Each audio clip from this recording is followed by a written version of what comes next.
The compliment is not really to me, it's the compliment to the concept and the character.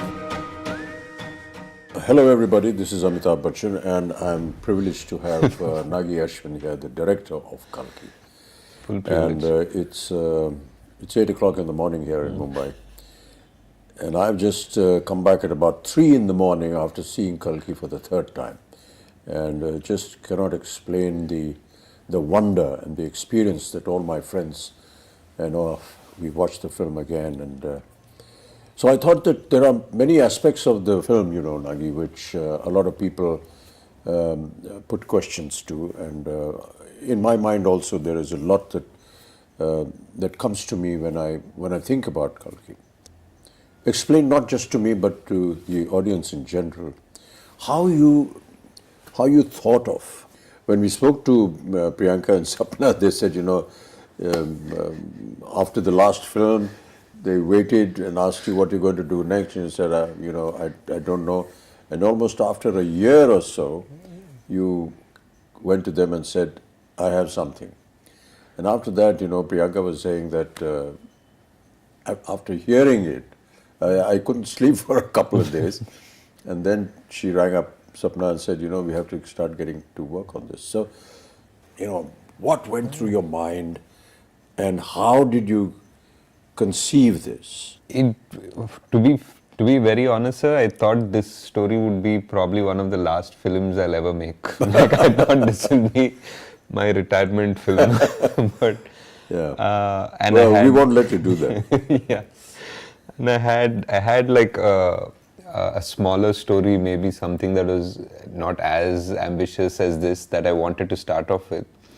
And somewhere along the way, like those few months after Mahanati, I was coming across either articles or like some sort of videos about the Chiranjeevis or about some sort of a Mahabharata connect. And I was even seeing some articles where I was seeing that maybe some production houses in Bollywood were starting to think about Mahabharata or Ramayana and all of that at that time. And I had this story, I had a germ of this story already by then.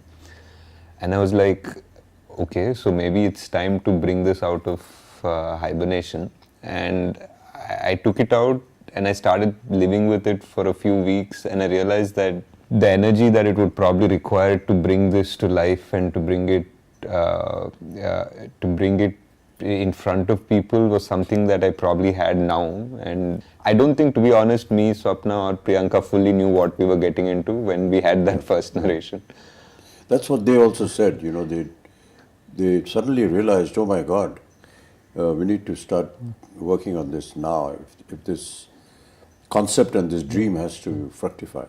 Yeah, we started with one concept artist and we thought, we'll conceptualize the main sequences of the film. But as we kept going deeper into that rabbit hole, so to speak, we realized every single thing had to be conceptualized and every single thing had to be built, and we realized it needed an army. Yeah. You showed me a photograph of Ashwatthama, who has aged and is now fighting Bhairava. Yeah. Fighting Bhairava.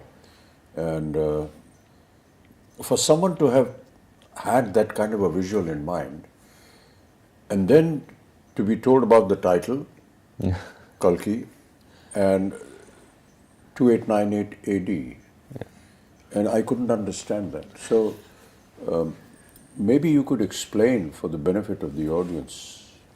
Core of the story was the first scene in a way. So 6,000 years after the death of Krishna. Which is what comes in the subtitle. Yeah. So 6,000 years have passed ever since Krishna gave the shrap to Ashwatthama. Yeah. So 6,000 years after when Krishna is said to have left his body was 3,102 BC, so to speak. So exactly that would lead up to 2898. The story of Ashwatthama happens after the 18 days of the Kurukshetra. Yeah. It happens at the very end, like after the victory, after everything. This is probably 18 days of the war for Kurukshetra. Yeah. After the 18 days of the war, this is the last thing that happens in the Mahabharata, so to speak. The most important confrontation between the Pandavas and the last Kaurava, so to speak. Yeah. So I felt that this was the ending of this story, sort of, but it's also the beginning of another story. Yes. And it doesn't finish. Like, I feel it's not finished. We just, even in the Mahabharata,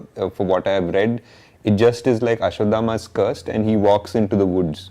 Like, he leaves Krishna and Bhima and everybody aside and he walks into the woods. We don't know what happened to him. So that's like a starting of a story. Now I wanted to know, like, if this man is cursed and he has been witnessing this entire Kali Yuga, like, that's the most interesting thought process. Like, because he is this ultimate warrior, but he's not interfering in the events of the Kali Yuga because he has a larger purpose. So I felt that it was audacious in a way for me to attempt to think that I'm finishing something that was left in the Mahabharata, but I was like, nobody's done it yet, so let's give it a shot. Yes. But why did you think like this? That I want to know what happened after that.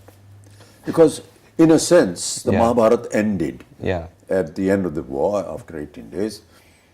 Krishna gives disgust to Ashwatthama, end of matter. Yeah. But you said you thought, okay, what happened after that? I had really loved this dialogue in that first scene, sir. What we did, like, after Ashwatthama says, kill me now, I'm ready. Yeah. And then Krishna says, no, death is not a punishment. And then we have a wide shot of this battlefield with hundreds and thousands of people who are dead. Yes. And that, for me, even when I was writing it, that just felt like it had a deeper meaning. It feels like, Mahabharata has killed millions of people, but Krishna right now is standing there and saying, death is not your punishment, having to live is your punishment. That just meant, like, maybe there is a whole karmic level to this whole thing. Mm-hmm.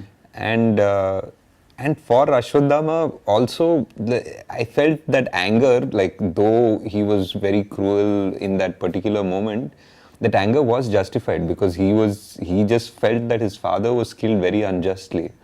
And his father was a great warrior and he was killed in the most unjust way. So his anger was justified in his own way. So now his redemption is also very justified. But we never know if that redemption ever comes, because it's not like Ashwatthama is always been evil or something like that. He's actually a very noble warrior. He's meant to be an avatar of Shiva.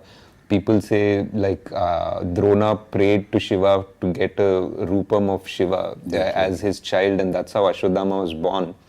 There's a beautiful, beautiful couple of pages in the Mahabharata that shows before Ashwatthama enters the Pandava camp to massacre the rest of the Pandava army. He sort of, Krishna had put out a barrier. He had put out, like, his magic in a way. He's put, like, the biggest celestial guardians around the camp, and he went back to the kingdom. And Ashwa came and he realized he can't cross those celestial guardians.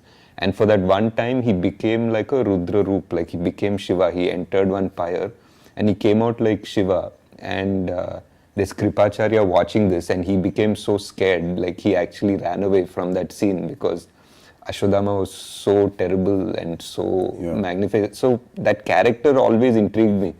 Like, you can't have an avatar of Shiva who is the greatest, is the son of the greatest warrior, and not know how his story ended.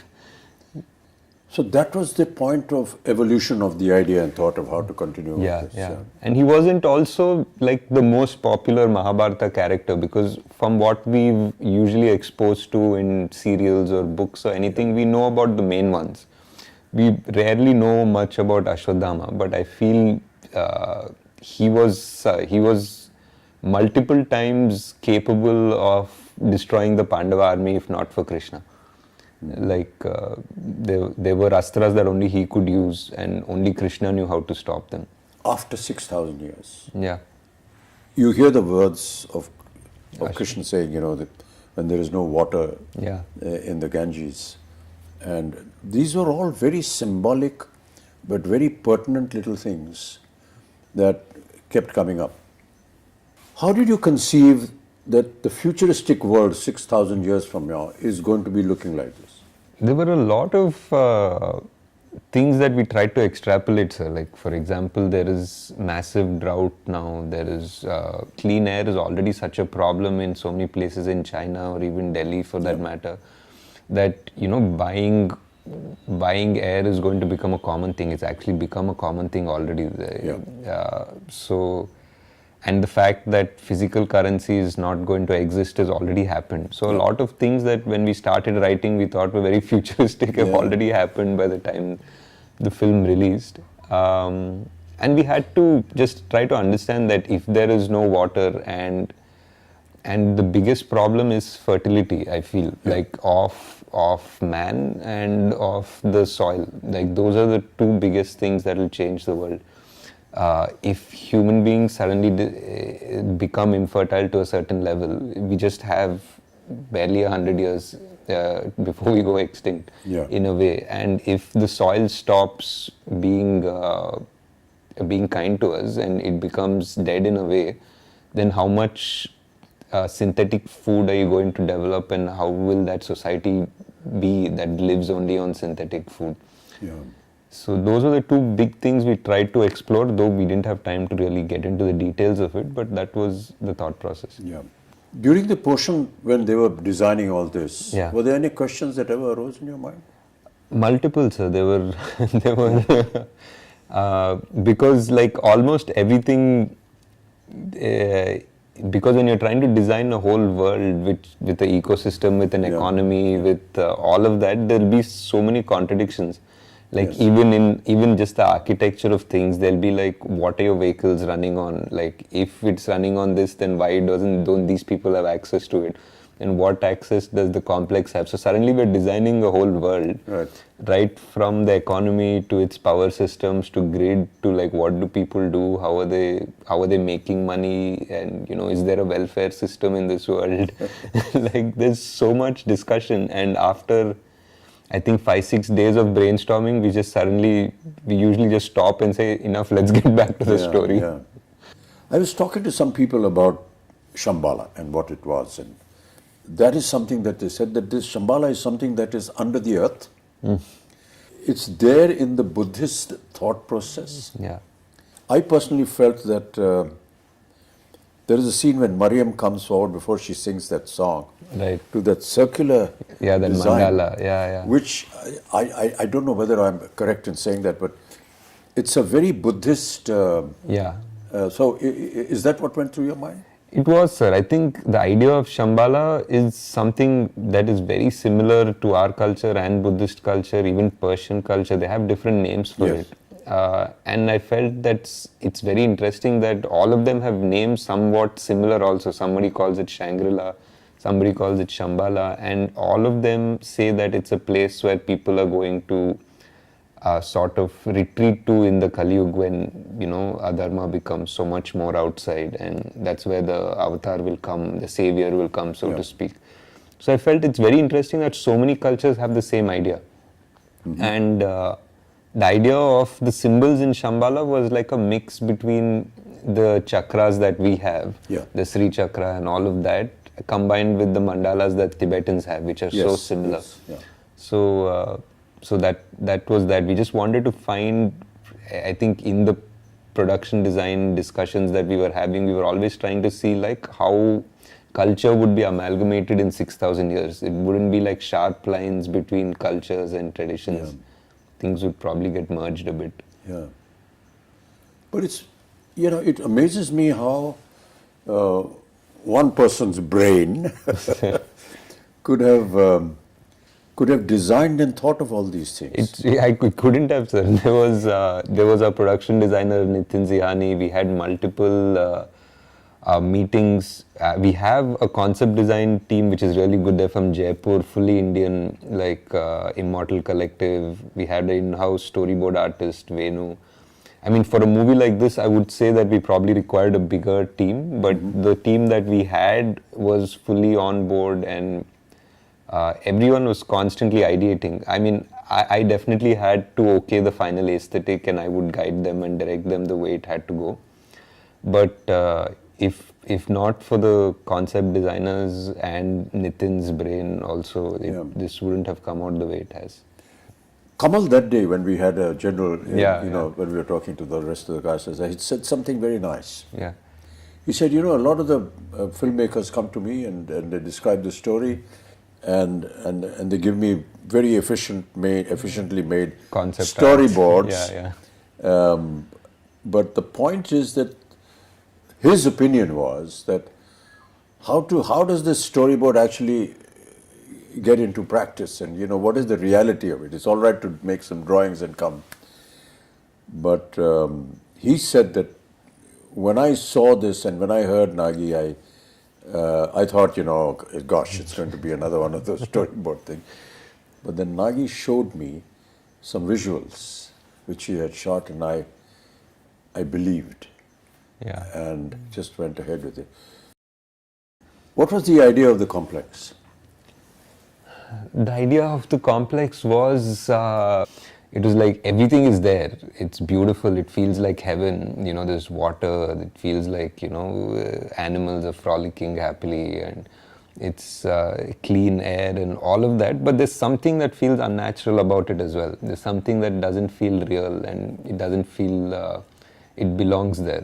So it was that aspiration of man. I feel that when you go to the complex in the film, there is this idea that you need 1 million units to enter the complex. Yeah. In this world. That idea was like a creative idea of yours. Yeah, it was a creative idea. It was something to give a goal to Prabhas's character, and everybody in that world they basically were working around that goal. They wanted to make 1 million units to get into the complex. But my idea was that you can't make 1 million units by being straightforward. The complex wants you to backstab each other. The complex wants you to fight amongst each other to make that 1 million units, and they're just going to be at peace because these people are never going to unite. That is what is happening in Kali. Yeah. This whole backstabbing and everything. Everyone wants to grab and go on to the top. Correct. That famous story about all of us. We're all like cockroaches, and everyone wants to go up, and reach the top of the lid of the bottle where they're in. So you are catering to an audience, and there are many portions which I felt, as somebody who's been in the film industry, could understand that, okay, we are playing to the gallery. Yeah. This is Prabhas. For sure. This is a Telugu film. Yeah. And Prabhas is Telugu. Yeah. And you have to understand that he's massive, and he's godlike there. Yeah. So many elements which a lot of people felt in the first half, because of its length and so on and so forth. Yeah. At times they were not able to understand, or say, come on, let's get on with the story. Yeah. But the fact is that it's like an intro to the hero of the film, but not just the hero of the film, but also the hero for the Telugu-speaking nation. Yeah. And that is something that people perhaps overlook, but we have to give it to them. At the same time, giving out to the audience, I've never lost a fight and I never will. Yeah. Which are actually Krishna's words. Yeah. And you give it to Prabhas, to Bhairav. Yeah. True. But the point is that for the common language that the Telugu nation that is gaga over Prabhas, it has an alternate meaning as well. Also. Yeah. And that is, those are the claptraps. Yeah. So I just felt it was a wonderful amalgamation of playing to the gallery, yet not entirely submitting yourself to them. Yeah. It was a tricky line, sir, for Yes, sure. Yeah, that's a very thin line. Yeah. I mean, I would love to go and sit in a theatre in Hyderabad and sit with this Telugu-speaking audience when they're seeing this, because they must be going wild when they see Prabhas saying this, and all the comic interludes that he has, and they had wonderful little snippets, that she comes out with, which are valid for the film, yet extremely valid for the common man. I mean, how did you think of that? Like you're saying, it's a very thin line, sir. Like, there were a few things in his intro, for example. Yeah. Like, I think a new audience from Paris wouldn't make anything of it. Yeah. Because there's a hologram that is glitching it says possible rebel, 5-star bounty. Yeah. And then it just glitches just for a moment right next to Prabhas and says rebel star for like an instant. And that's a claptrap for sure. Yes. And but for anybody on the outside, it doesn't make any difference. It was hard to design something like that. And there was something also where Bujji says, even I have some fans, and Bujji says, yeah, you have a rebel fan. Yeah. and again, for another audience, it doesn't make any difference because he was a rebel. We established right. that. But that's what I felt. It was a brilliant amalgamation of playing to the gallery playing to the audience in Hyderabad, yet not moving away Yeah. from the concept of the film. Yeah. The concept of fertility, Yeah. was that a story imagination, or is there some kind of a link? It was a bit of a story imagination, sir. It felt like in the Kaliyug, like what is the last thing that can be taken away from us is the gift of life. People's morality and this and that and everything. And the last thing that would die is the actual gift of life, like whether it is food or whether it is the chance that we procreate and make and continue our species. So just the fact that, that there was a dialogue which said that I will be born in the last womb of the Kaliyug.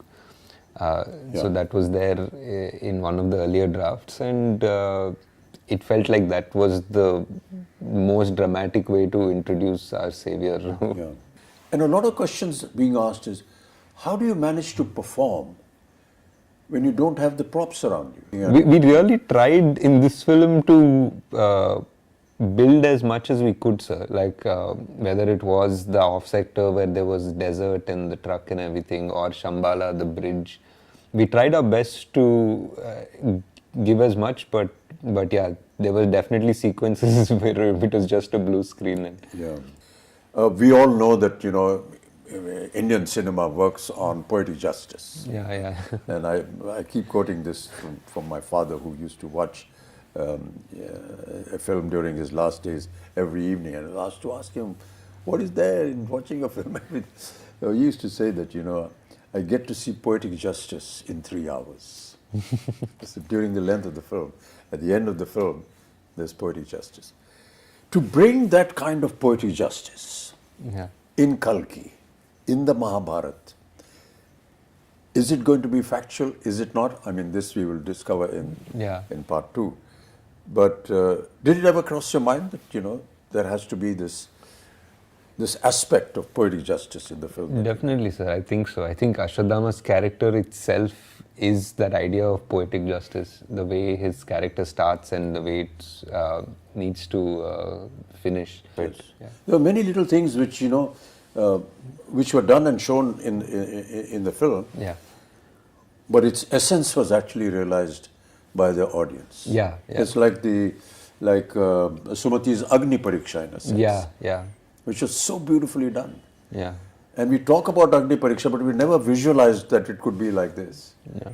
And you have the carrier of the next avatar go through this Agni Pariksha, which you show Sumati walking through this, ball of fire, and nothing happens to her. Yeah. Whereas when the fighters go through it, it doesn't burn up.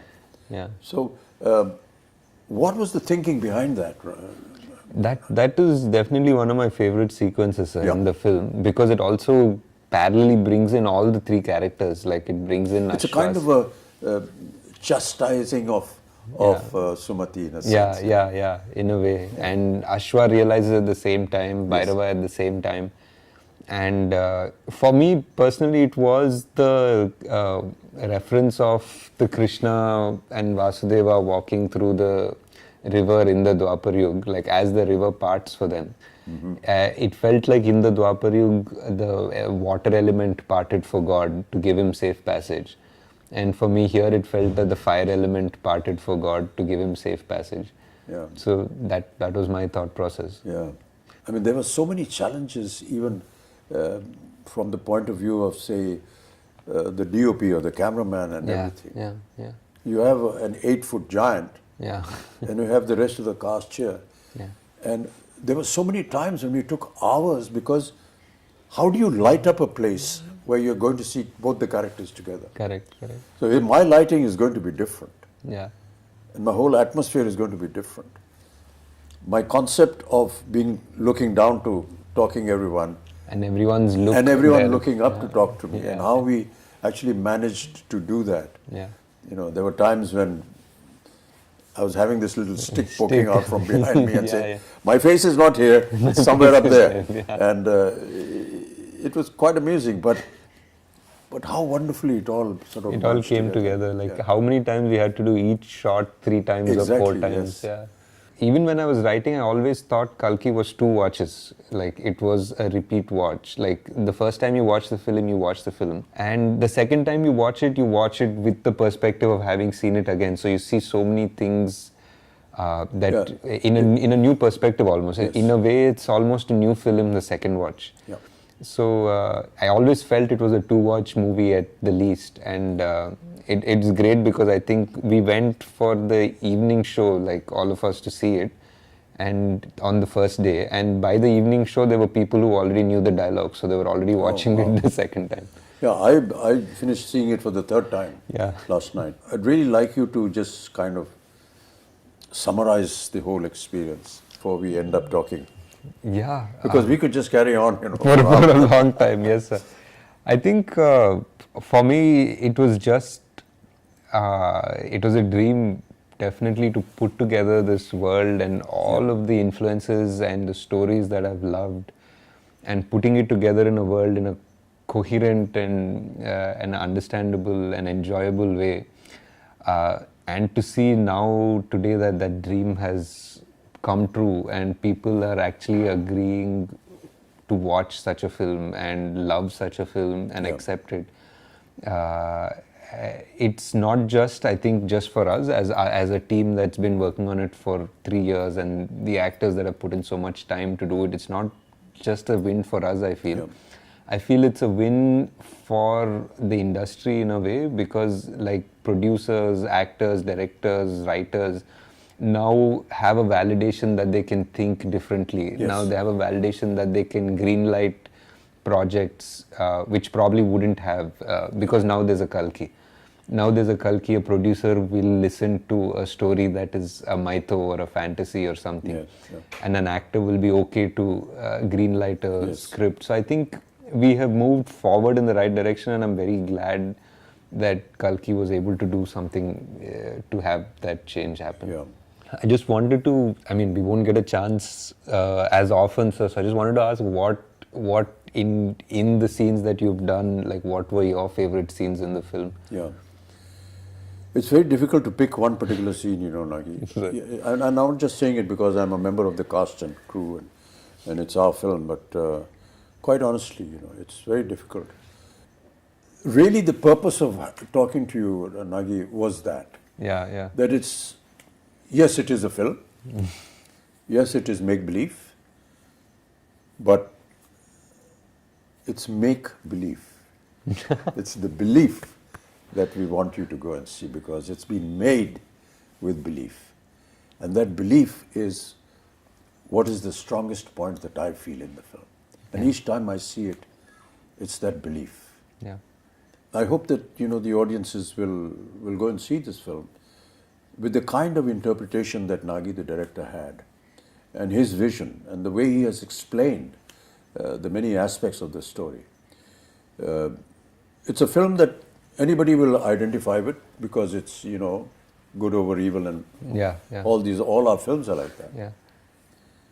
But to give it the depth and bring that mythological history, culture into the open and prove it, that is what was challenging for Nagi, and that is what I find he has been able to find victory in that challenge. So now we wait anxiously for part 2. How is it all going to end? And so we look in great anticipation. Thank you, sir. Thank you. Thanks so much, Nagi. It's been wonderful talking to you. Sir, I know you don't like or appreciate this, but this is one of the few chances we have to thank you for all your patience. You know, And the whole country, sir, like whoever I speak to, Yeah. I know you've heard this already so many times, but it's just such a pleasure to see you in that avatar, in that role. Yeah. And so many people, I did a bunch of interviews yesterday and everybody just said, thank you for giving us this Amitabh yeah, Bachchan. it's a a huge fan fallacy, thing. actually. I don't I believe know it. you don't like any of No, it, sir. it's not a case of liking. I just feel that the compliment is not really to me, it's the compliment to the concept and the character. Also, And that speaks volumes about the film. It's not a personal, you know, okay, I like this star, Yeah. and he was good and he acted very well and so on and so forth. So Yes, sir. when they compliment a Prabhas or a Deepika and anyone else and Kamal, you're actually complimenting the concept of the director, Nagi, who was able to conceive and put together this story. It's all very well to go to an audience that's coming out of a theatre Yeah, and say, कैसी लगी film भैया? So they said, अरे बहुत अच्छी film है यार उनसे नहीं समझ में नहीं आया ये नहीं हुआ. It's not that. I think that we need to catch some people who, the youngsters, and say, you know, let's sit down and have a chat. And what did you actually see? What did you think of? What was going through your mind when you were watching all this? It would make a very interesting subject. And I'm going to catch Abhishek and Please do, sir. That would be Navya, great. my granddaughter, and have a chat with them, much like we've had here, Yeah. and ask them some very pertinent questions. Right. Thank you, Nagi. It's That'd be been a great, pleasure. sir. Yeah, Such a thanks so pleasure, much, yeah. such a pleasure, sir. Thank you so much. That's the end of our very long, intricate conversation. And I hope that you enjoy the film when you see it. Thank you so much. Namaskar. Great, sir.